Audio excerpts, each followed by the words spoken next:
我早幾日陪個親戚去小額錢債處，見到對家攞咗張好殘嘅手寫收據出嚟，話我親戚爭佢錢。我親戚即場大叫話冇簽過，係偽造嘅。但個官問佢有冇證據證明係假。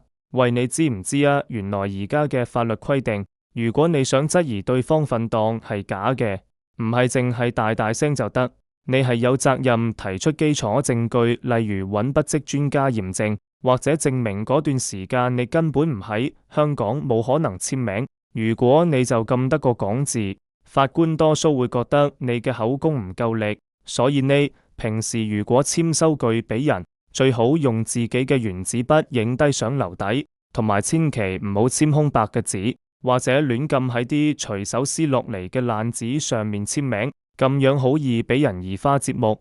下次唔好以為大聲嗌反對，法官就會信你份檔係假嘅，要講證據嘅大佬。